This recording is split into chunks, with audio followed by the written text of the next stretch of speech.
Welcome back to the session sense organ. In the previous class we discussed about the sense organ eye. Eye is a very important organ and we discussed the eye defects, myopia and hypermetropia. And apart from myopia and hypermetropia, there are some other eye defects like color blindness, glaucoma, cataract. And this color blindness is a disease which is caused due to the genetic defect. The person is unable to identify the red and green color, and this color blindness cannot be treated. It is a genetical disorder. Now today let us discuss and the care we should take care of eye, taking the vitamin A rich food and cleaning our eyes thoroughly and consulting the doctor if you have defect in an eye.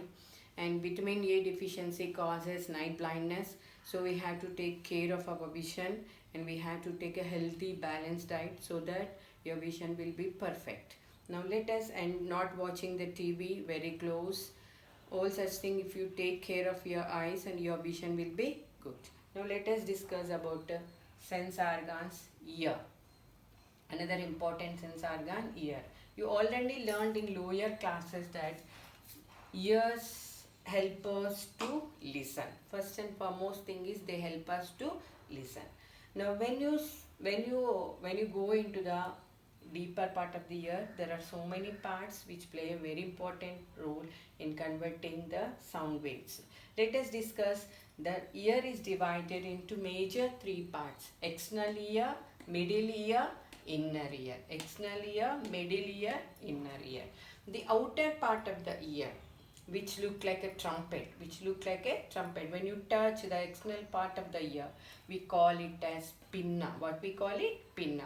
The external ear or the outer part of the ear is called pinna, and it is the shape of trumpet. You know, the trumpet is a musical instrument which we blow, which produce sounds. And this, why? Because it is like a trumpet to capture the round waves perfectly. It is like a funnel so that it can capture the sound waves easily. If it is a flat, sound waves cannot be captured. So it is like that of trumpet, a musical instrument.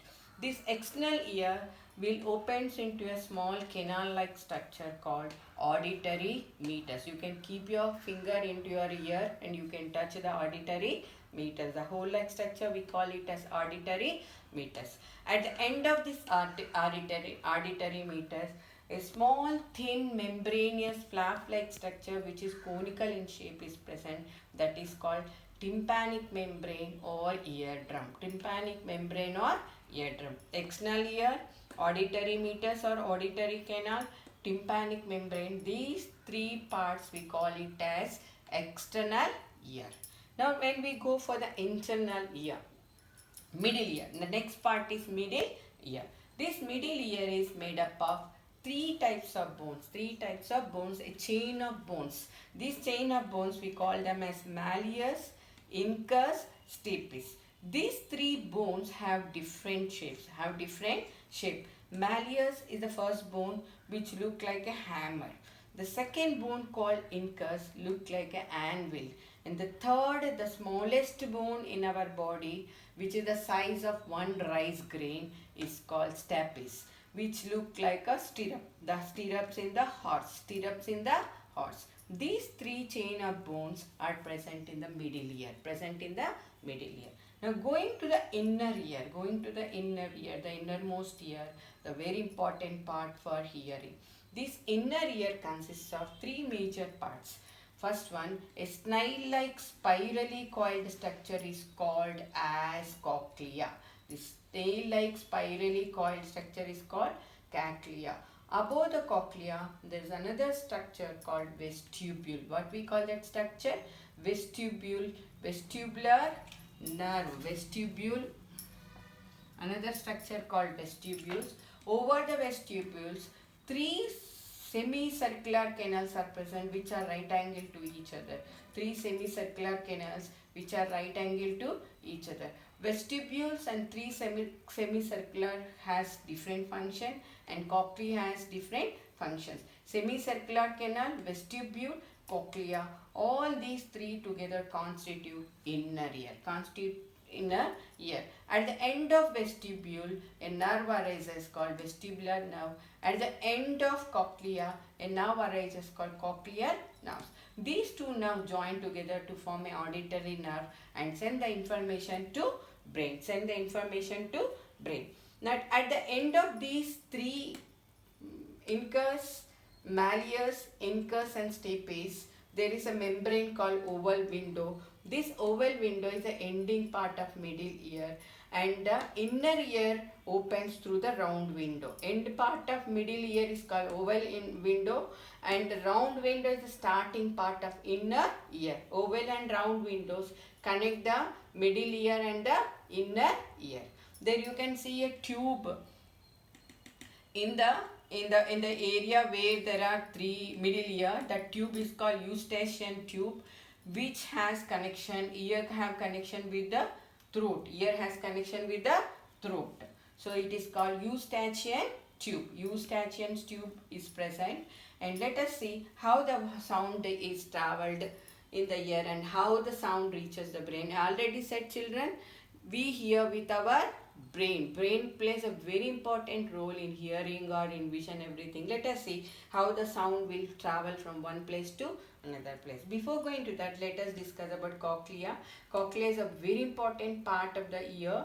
This cochlea, if the cochlea is damaged, the person is unable to hear or listen anything. But we can replace the cochlea. A cochlear transplantation operation can be done to replace the cochlea. Now, this cochlea, when you see the internal part of cochlea, when you come across the internal part, a cross section of cochlea, we come across a structure called organ of Carty. Cochlea contains an organ of Carty. This organ of Carty consists of three canals, 1, 2, 3. The first and second canal, outer canal, first canal and second canal is filled with a fluid called peririm. Peririm means outer.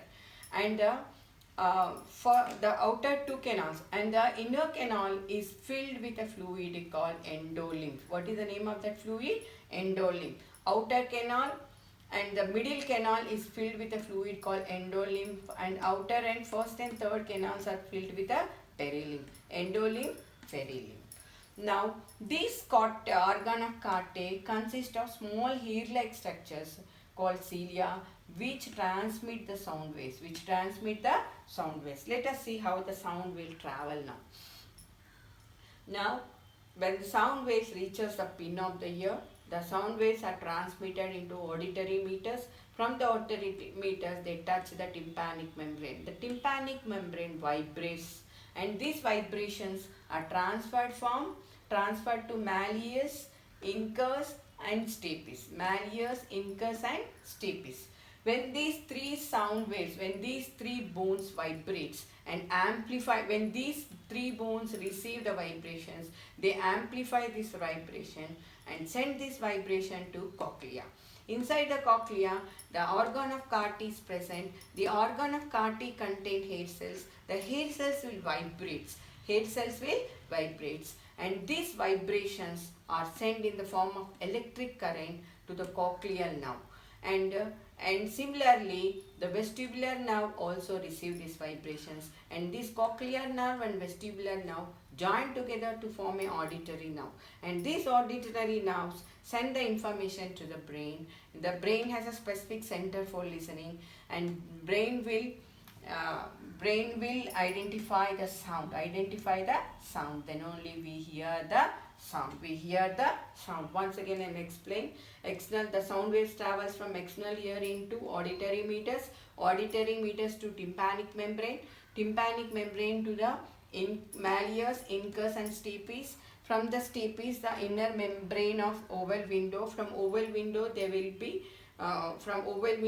be sending to round window. From round window to cochlea to organ of Carty to auditory nerve and brain. Now let us discuss what is the function of semicircular canals and vestibules. I said already, listening is the main function of ear. Not only listening, our ears will balance our head. Balancing of our head takes place with the help of this vestibule and semicircular canal. In the semicircular canal, a fluid flows. This fluid is responsible for keeping your head in balance. The best example I'll tell you, when you swing in a marigold, even if you start spinning in the marigold, when you get up from it, you still feel that you are spinning. Why? Because the fluid in the semicircular canals continuously spins for some time. So that's why you feel giddiness. You feel giddiness. Now let us study about the care that you take about ears. Ears are very important, children. So do not keep any sharp object into ear to remove the wax. Let me talk about the wax. Apart from this, the external ear consists of cereminous and sebaceous glands. Cereminous glands means wax producing glands. Sebaceous glands will produce oil. Both these two glands lubricate the external ear. Lubricate the external ear. Wax is a substance that is produced in the ear to protect the ear parts. To protect the ear part. For example, any insects will enter into your body. The waxy layer will trap the insect so that the insects may not enter into the inner part of the eye. These two glands lubricate the ear, and their wax is formed in our body, and this wax is removed automatically. We need not to remove any sharp objects. If you have more amount of wax in your ear, you add little bit coconut oil or meet ENT doctor. ENT means ear, ENT, ear, nose and tongue. This doctor is a specialist for care of these three parts. And do not pour any juices or oils.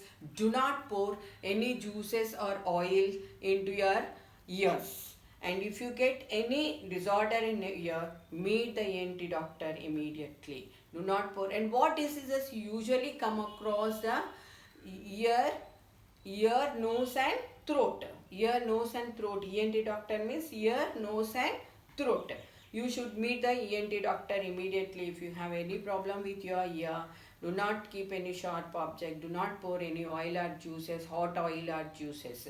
The major complaint you get with the ear is pus formation in the ear. Pus formation in the ear. Due to severe cold or due to some wounds in the ear, you may get pus.